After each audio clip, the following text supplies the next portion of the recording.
I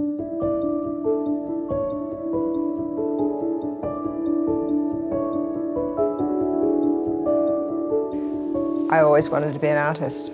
I always connected with it.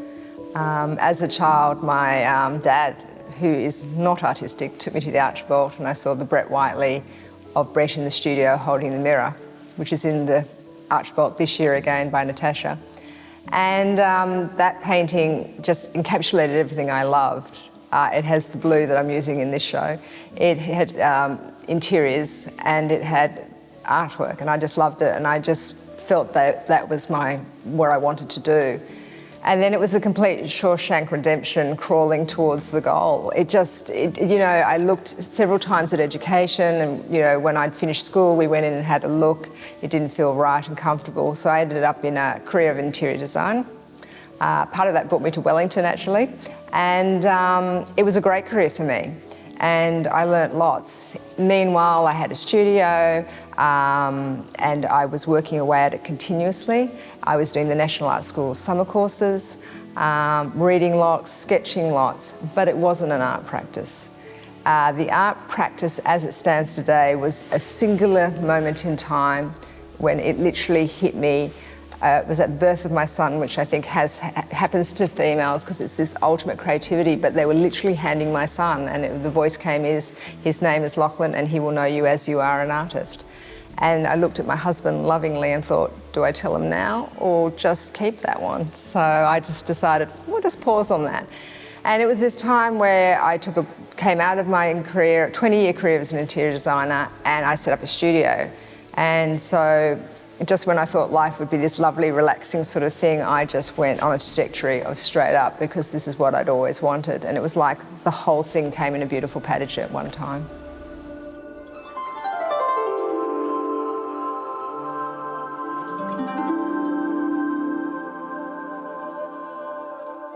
This show is called Elusive Forms. It comes from an Ellsworth Kelly American artist quote, and he used the terminology that all forms are in fact elusive, and all forms have mystery, and he wanted to carry some of that mystery into his artwork, and that he wasn't inventing. What he was actually doing was investigating. And that quote really sat with me, because what I've been doing is almost painting one painting. I keep delving into the painting and seeing different things and pulling it out. So I'm repeating and using the same form again and again. So due to lockdown, it was just a really good opportunity to delve back into some past artwork, find the forms that were heroic and really spoke to me, and see if I could use them in a different way. Usually when I paint a new series, it's definitely somewhere I've been and been inspired by. These are just coming from my local bush. I'm in the Kringai of the Gadigal people.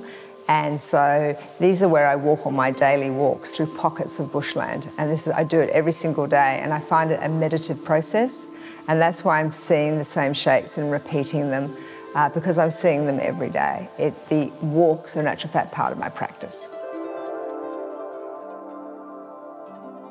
So what I'm trying to talk about in my work is spirituality and connection, and where I feel connected most is in the landscape. The landscape, for me, is how I feel about the landscape, not what it actually looks like.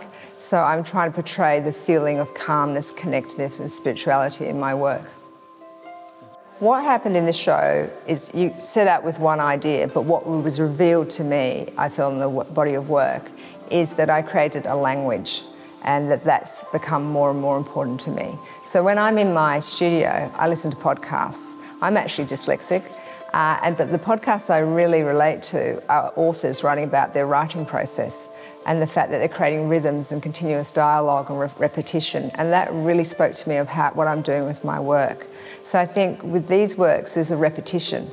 There's a rhythm to them. And that's the tree trunks that come through. Also, I really like the edges of the painting become really, really important, but specifically the vertical edges. And there's almost a story just in that one. And the rhythm between almost creates rooms as well. And I just like these pockets of delight that go between them. What I'm trying to do in each painting is to keep your eye roving around them. An important point that's come out through it is that there's this little circle in each of the artworks. That's actually representing me. but it also gives an amazing amount of distance. Because they're very flat, I'm still pushing distance. So putting a little circle in it, could be the sun, could be the moon, but it pushes distance, so that's really, really important. And then I have a blue shape that's appeared, and that is talking to sort of Klein blue, because that's the colour it is, and that's talking about connection and spirituality.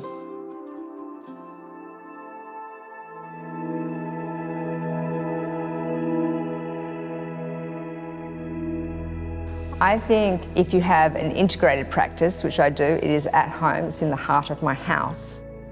It is just the lens I see my life through now. Everything makes more sense to me. I'm far happier and connected. It's just me, you know. Art was always part of my life, but to actually be contributing and really on your own story and so heavily invested. So everything you do, you take into your art practice. All the experiences go in, and it's just this space, it's sacred, and it's a space where I can process life. So I find life can be quite confusing, and if you look at the bush and if you look at nature, it's quite hard to decipher, and I think I'm simplifying it and paring it back so I can understand it. So through understanding nature and being connected to it, I'm understanding myself.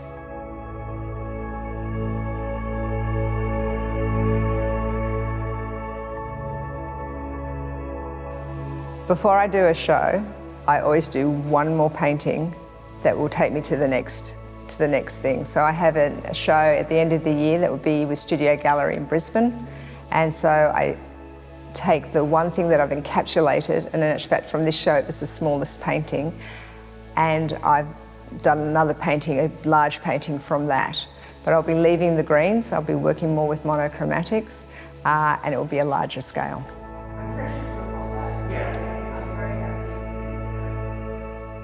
I just want to say how thrilled I am that I've met Scott. It's to come out to New Zealand and actually see the space. I think it's really, really important. I see it as a long-term investment. I want to enjoy the space, the art community. I really want to enjoy New Zealand. I think the wonder of being an artist is that I can have connections with other countries now, and I just think that's so joyful. So I just really thank everyone for being so welcoming.